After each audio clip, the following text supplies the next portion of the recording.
December মাসের প্রথম দিকে আমরা ডিএলএস এর নতুন আপডেটটা করে নিয়েছি। তুমি কিভাবে ডিএলএস এর নতুন আপডেটটা দিবে আজকের এই ভিডিওর মাধ্যমে বিস্তারিত আলোচনা করব।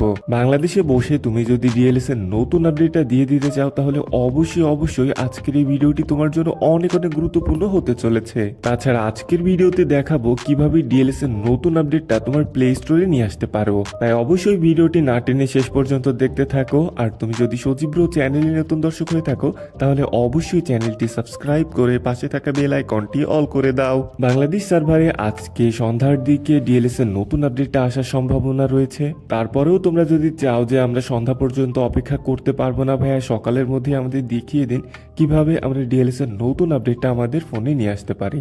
প্রথমে আপনাদের একটি ভিপিএন ডাউনলোড করতে হবে। আমরা বুলগেরিয়া যে ভিপিএনটা রয়েছে এই ভিপিএনটা ডাউনলোড করে নিব। ডাউনলোড করার পর এখানে সিলেক্ট অপশনে চাপ দিয়ে নিচের দিকে আমাদের বুলগেরিয়া অন নাম করে যে সার্ভারটা রয়েছে সেই সার্ভারটা কানেক্ট করতে হবে। এর জন্য আমরা নিচের দিকে যাব এবং নিচের দিকে গিয়ে বুলগেরিয়া অন যেটা রয়েছে সেটা সিলেক্ট করব। সিলেক্ট করার পর ক্লিক টু কানেক্টের উপরে লাল যে বাটনটা রয়েছে বাটনের উপরে একটা চাপ দিয়ে দিব এবং চাপ দিয়ে দেওয়ার পর আমাদের এটা কানেক্ট হয়ে গেছে। এখন প্লে স্টোরে একটু চেপে ধরে আমরা কিন্তু এখান থেকে ক্লিয়ার ডাটা এবং ক্লিয়ার ক্যাশ করে নিব। সো এখান থেকে ক্লিয়ার ডাটা এবং ক্লিয়ার ক্যাশ করে নিলাম। করে নেওয়ার পর এখন আমরা প্লে স্টোরে যাব এবং দেখব যে আমাদের ডিএলএস এর নতুন আপডেটটা আসছে কিনা।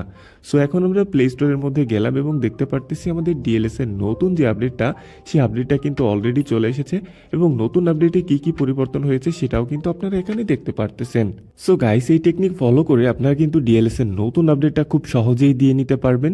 সো এই ছিল আজকের ভিডিওটি কেমন লাগছে অবশ্যই কমেন্টের মাধ্যমে জানাবেন এবং ভিডিওর মাধ্যমে কোনো প্রকার উপকার হলে একটা লাইক তো আশা করতেই পারি। আর যারা লিগ্যালভাবে আপডেট দিতে চান তারা অবশ্যই সন্ধ্যা পর্যন্ত অপেক্ষা করেন। ইনশাআল্লাহ রাতের মধ্যে আজকে ডিএলএস এর নতুন আপডেটটা চলে আসার সম্ভাবনা রয়েছে।